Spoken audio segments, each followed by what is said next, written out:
Good morning, শুভ সকাল। সকাল থেকে এখন রেডি হয়ে বেরিয়ে পড়েছি, যাবো দক্ষিণেশ্বর। এই যে এখানে মাছ ধরছি, আর এখানে গঙ্গা নদীটা দেখো। সূর্যটা এদিকে পড়েছে, সেই জন্য মন্দিরটা দেখা যায় না, একটু দেখা যায় না, কুয়াশা কুয়াশা লাগছে। কেমন দেখো, 6:30 বাজে।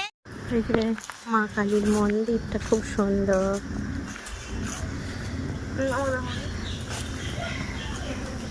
আর আমরা এখন চলে এসেছি দক্ষিণেশ্বর। এই দেখো, এই এখন প্রবেশ করছি, ঢুকছি। আর দেখো সকালের একদম শান্ত, লোকজন অতটা বেশি নেই। আর আমরা এখন পৌঁছে গেছি। দেখো এখানে আমি আছি, বাবু আছে, আর মা আছে। সকালবেলা মর্নিং ওয়াক করতে করতে চলে এসেছি।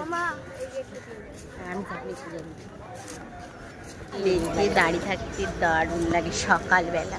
আর সকালবেলা দক্ষিণেশ্বর মন্দিরে এই তো আমরা প্রথম এলাম, আর একবার এসেছিলাম 13 সালের সময়, তখন খুব ভিড় ছিল, কিন্তু কত সুন্দর লাগছে।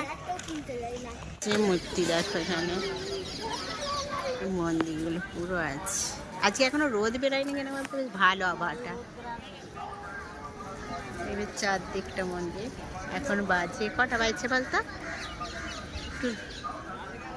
সকালের টাইম তো, তাই এতটা ভিড় নেই। উঠে বসে খিদে পেয়ে গেছে, বসে পড়েছে।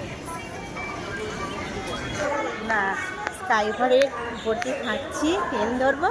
আসার সময় হেঁটে এসেছিলাম, যাওয়ার সময় ট্রেনে যাব, আর হাঁটতে পারছি না।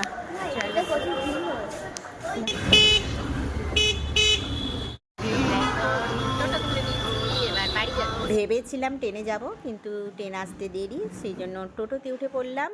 আর এখন যাচ্ছি বাড়ি, টাটা।